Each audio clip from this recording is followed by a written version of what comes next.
Hello and welcome to the WIHS Journal, Public Affairs from 104.9 FM. I'm Paul Kretschmer. In the second of 2 days of conversation with Amy Palmer from the Soldiers Angels organization.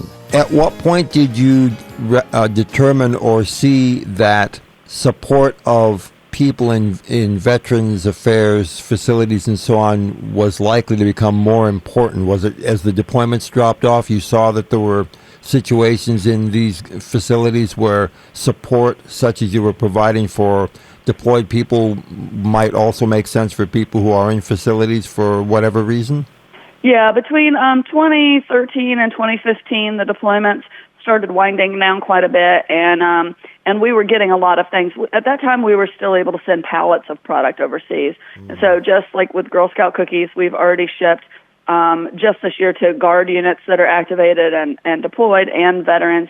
We've shipped over 250 pallets of Girl Scout cookies. We do about $10 million worth of popcorn with the Boy Scouts every year. So we were used to getting goods, and a lot of times we were able to send those pallets overseas, and now they don't have the capacity to take them or the numbers to support it. So we wanted to be able to continue those relationships we had with these companies to be able to facilitate donations, but we knew we'd have to find a different population to support. So we started working with stateside units, with Guard and Reserve units in the U.S. and active duty installations, and then also VA medical centers. A lot of the VA medical centers have warehouses, and there's a lot of people that come through that door every day. So we can distribute pallets and pallets of stuff in a very short period of time in VA medical centers. And it's nice to, as they come in for appointments, to show, to give them a thank you and thank them for their service. And a lot of them haven't had that before, especially the older veterans. So it's really nice to be able to do that. And then, the typical care package supplies, the snacks and things. We make non-perishable box lunches for homeless veterans that have granola bars and fruit cups and tuna pouches and those sorts of things in them. And a lot of those were traditional care package items that we used to get donated, and we still do. And so we've turned them into a box lunch for homeless veterans.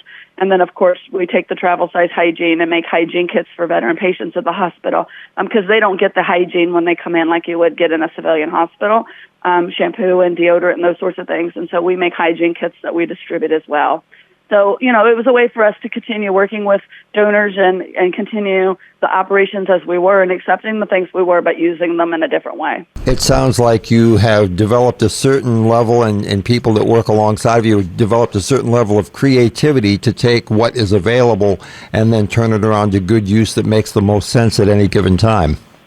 Absolutely. It's hard to tell people you don't want something anymore and to try to do this instead. And, it's just a really hard transition. So it was easier for us to just figure out how to work with what we have. And it's all needed. The hospitals love it. The Guard and Reserve units love it.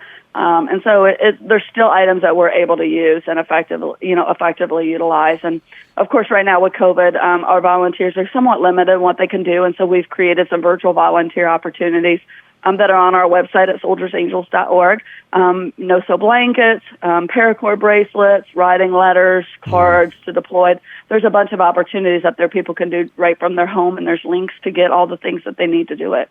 In terms of receiving care packages, is there any particular distinction between those who are regular Army and those who are in National Guard units, for instance, who are not on duty all the time but get scheduled for specific deployments for specific periods of time overseas? Or are people in the military, after a while, very much the same because of the training they've had and the relationships they have on the job and things like that?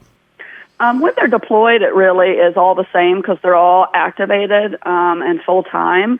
And there is sometimes a wind-up period when they arrive to a new unit. But, it used to be the case that they would take, when they needed a unit, they would take a whole bunch of people all at once from like Fort Hood or Fort Campbell and send 400 or 500 at a time. And now they pull people from different locations and send them to a site where they train them all together and then send them over. And that's to minimize the impact that a deployment has on one location. And so so pretty much everybody's new to everybody when they get there. And they train at those locations first before they go so that they're familiar with each other. So in terms of deployment, Guard and Reserve members are really treated pretty much the same. While they're home, it's a little different because most of them have day jobs and civilians during the week. But right now, those that are activated for for COVID operations and things, they're activated, so they're treated the same as active duty. So we have people, in New York City right now, especially medical personnel, because they activated most of the medical corps, that are working alongside active duty people, and as far as they're concerned, they're all the same. And in some cases, financially, there are worse situations because they've had to close practices. Actually, we met a dentist a few days ago that had to close his practice to be activated, and so he had to have all of his people, none of his staff are working right now while he's activated to do that. And so for them, it's a real shift, and it could be a real burden on the family, and of course, their financial situation. So active duty, at least it's a consistent kind of pay situation. Guard and reservists sometimes suffer a little bit more when it comes to that. Yeah. You mentioned how the organization got started in the first place. How did you first come in contact with this and become active as you are now? So I'm a disabled veteran. I served in the Air Force. I was injured during the Gulf War. Ended up being medically boarded out and having back surgery for my injuries, and has been in the military, really working civil service and for the military ever since. I spent about 13 years with another military veteran charity, and when Patty Patton decided she was ready to retire, she asked me to take over the organization because we had worked together for many years alongside each other to provide support to the same population. So when she retired, I was happy to come in and take over. And she actually lives just down the road, so we're still engaged with her, and she still follows us, and she's really engaged with what we have still going on, which is awesome. Do you, like many other organizations nowadays in the era of internet, have a website that people can consult to see more details than we have time on the clock to find out further details about how your organization functions? Absolutely. They can go to soldiersangels.org. And then there's a big volunteer button there. So there's also a banner for all of our COVID virtual volunteer opportunities, and they can see those.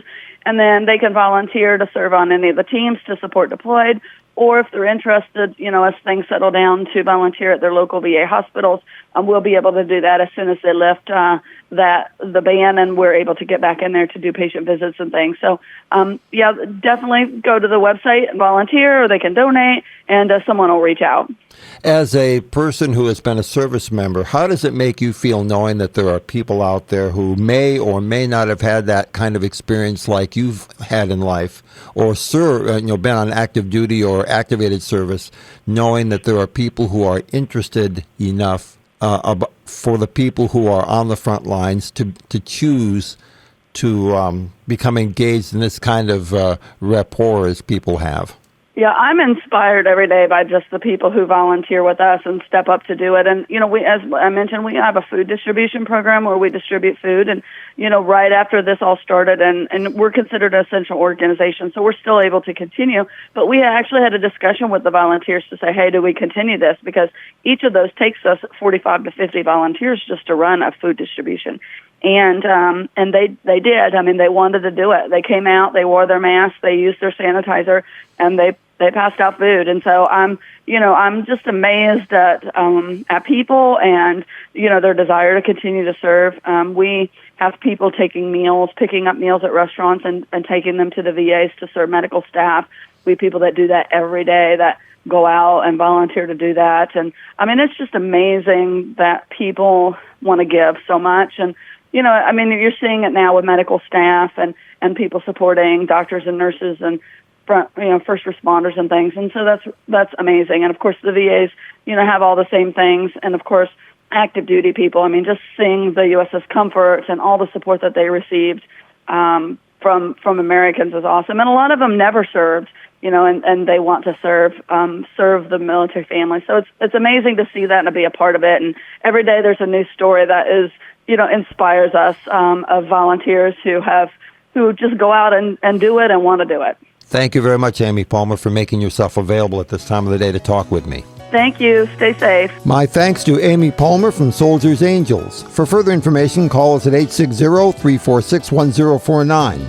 The opinions expressed are those of the participants, not necessarily those of the staff or management of the station. I'm Paul Kretschmer on the WIHS Journal, Public Affairs from WIHS, Middletown.